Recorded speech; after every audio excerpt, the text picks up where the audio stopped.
шамол ва раъду барқе ки шаби гузашта дар шаҳри хуҷанд ба амал омад бо суръати 18-21 метр дар як сония вазид ва эҳтимолияти дигарбора вазидани чунин шамоли сахт ва ба амал омадани раъду барқ дар шаҳри хуҷанд ва шаҳру ноҳияи вилояти суғд вуҷуд дорад. вазидани шамоли сахт асосан дар шаҳри хуҷанд ва гулистон ба қайд гирифта шуд. ҳамчунин борони пуршиддат борида раъду барқ ба вуҷуд омад.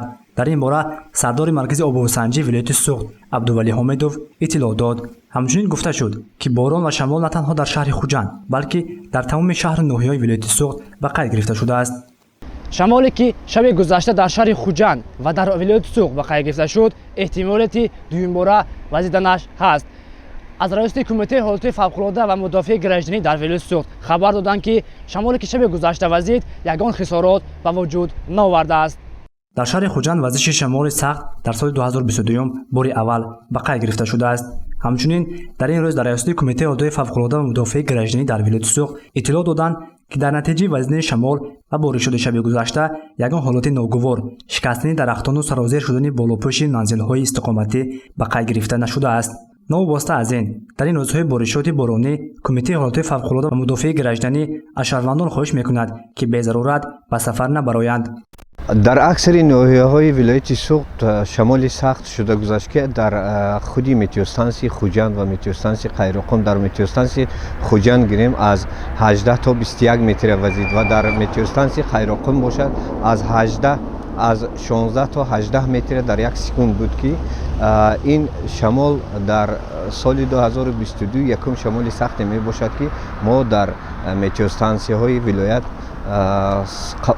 регистратсия кардем ба мушоҳида гирифта шуд.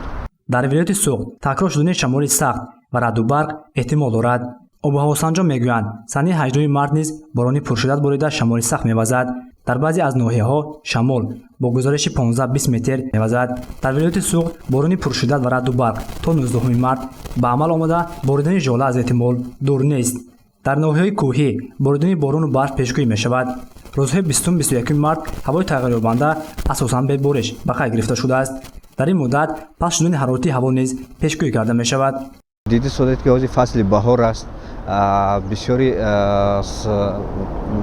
ҳаво намнокеш бисёр аст ки дар хок намнокӣ бисёр мешинад ва вақти баромадани офтоб ҳамин намнокӣ таъсир вақти гарм шудани байни гармию хунукии шамол пайдо шуда ҳамин хеле шамолҳои сахт пайдо мешавад. мутахассисон мегӯянд ки дар натиҷаи чунин шамолҳои сахте ки мевазад эҳтимоли чапа шудани дарахтон ва симчӯбҳо ва чароғҳои раҳнамо ва канда шудани ноқилҳои барқӣ дар назар аст. аз ин рӯ дар ин рӯзҳои боришот ва шамол аз сафар ва гашту гузор дар зери дарахтон ва шоҳроҳҳо худдорӣ кунанд. гузориши Насибҷон Абуев ва Насимҷон Раҳимов барои барномаи иттилоотии хабар.